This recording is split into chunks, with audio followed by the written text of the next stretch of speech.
காலை மலர் நிகழ்ச்சியில் தெரிந்ததும் தெரியாதுங்கிற நம்முடைய பகுதியில் நாள்தோறும் பல புதிய தகவல்களை தெரிஞ்சிட்ருக்கோம். அந்த வகையில் நாம் பார்க்க போகிறது ஜப்பானில் பிறந்த இந்திய விடுதலை போராளி ஆஷா சான். அவங்கள பற்றி தான் நம்ம தெரிஞ்சுக்க போகிறோம். ஆஷா, அந்த பேரை கேட்டோன்னே நமக்கு தெரிஞ்சிடும் அவங்க வந்து ஒரு பெண்ணினுடைய பெயர் அப்படின்னு நமக்கு தெரியுது. அந்த சான் அப்படிங்கிற வார்த்தை என்ன அர்த்தம்? அதாவது ஜப்பானிய மொழியில் சிறந்தவர்களை, உயர்ந்தவர்களை குறிக்கக்கூடிய ஒரு பின்வொட்டு சொல் தான் வந்து அந்த சான். நம்ம ஊரில் திருமதி அப்படின்லாம் சொல்கிறோம் இல்லையா, முன்னாடி பேருக்கு முன்னாடி சேர்த்துக்கிற மாதிரி, அவங்க ஊரில் இந்த ப்ரிஃபிக்ஸ் சஃபிக்ஸ் மாதிரி பின் ஒட்டாக சேர்த்துக்கொள்ளக்கூடிய வார்த்தை தான் அந்த சான். அப்படி அவங்க என்ன பெரிய சாதனை பண்ணாங்க, அதைத்தான் இன்றைக்கி நம்ம தெரிஞ்சுக்க போகிறோம். 1920 ஆஷா சானினுடைய தந்தை மருத்துவம் படிக்கிறார். மகாத்மா காந்தியின் மீது மிகப்பெரிய தீவிரமான ஒரு பற்றுடையவராக இருந்தவர் அவர். இந்திய விடுதலை போராட்ட காலகட்டமாக இருக்கிறதுனால தன்னுடைய மருத்துவ படிப்பை பாதியிலேயே தியாகம் பண்ணுறார். மகாத்மா காந்தியினுடைய விடுதலை போராட்டத்தில் தன்னையை அவர் இணைத்து கொள்கிறார். அவர் மட்டுமல்ல, அவரோடு சேர்ந்து அவருடைய மனைவியும் சரி, அவங்களுடைய இல்லத்திலேயே பார்த்திங்கன்னா விடுதலை போராட்டத்துக்கான யூகங்களை அமைப்பது, நாட்டு விடுதலைக்காக சிந்திப்பது என்று எப்போதுமே அவருடைய மனைவியும் அது மாதிரியே அவங்க இருக்காங்க. அப்படி அவங்க குடும்பமே ஒரு தேசபக்தி மிக்க ஒரு குடும்பம் அப்படின்னு சொல்லலாம்.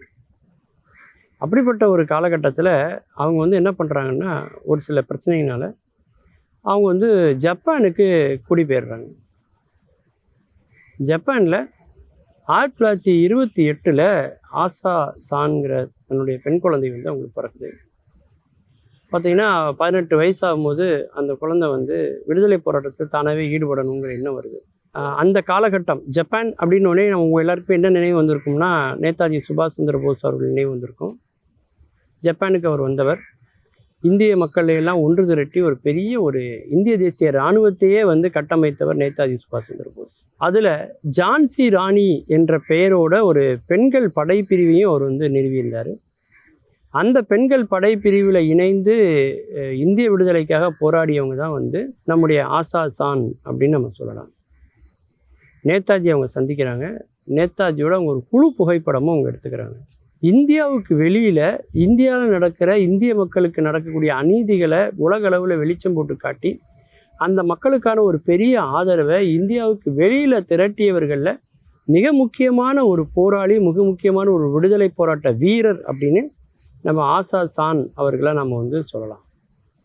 அப்படி பல வெளிநாடுகளுக்கும் சென்று, அதிலும் குறிப்பாக சிங்கப்பூர், மலேசியா, பர்மா, தாய்லாந்து போன்ற நாடுகளுக்கெல்லாம் சென்று துப்பாக்கி ஏந்தி இந்திய விடுதலை போராட்டத்துக்காக பல புரட்சிகளை, பல போராட்டங்களை, பலவற்றை தீவிரமாக செயல்படுத்திய ஒரு வீர பெண்மணி, சிங்கப்பெண் என்று நம்ம அவங்கள வர்ணிக்கலாம். அப்படி அவர்களுடைய வீரமான அந்த வாழ்க்கை பெரிய பாராட்டுக்குரியது.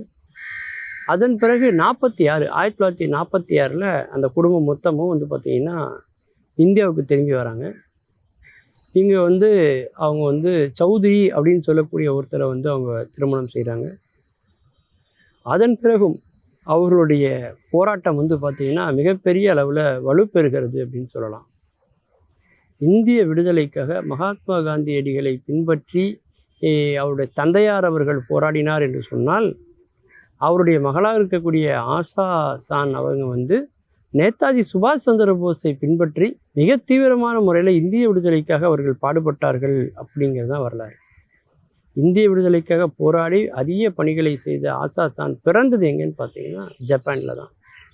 அதனால தான் ஜப்பானில் பிறந்த மிகச்சிறந்த இந்திய சுதந்திர போராளி அப்படிங்கிற விருது அவங்க பெற்றிருக்காங்கன்னு சொல்லலாம். அப்பேற்பட்ட ஒரு சிறந்த பெண்மணி. அதனால தான் அந்த நாட்டில் அவங்களுக்கு சான் அப்படிங்கிற ஒரு உயர்வு தரக்கூடிய வார்த்தையை அவங்க கொடுத்துருக்காங்க. மீண்டும் பல புதிய தகவல்களோடு, அதில் அறியப்படாத பக்கங்களோடு உங்களை சந்திக்கிறேன். நன்றி, வணக்கம்.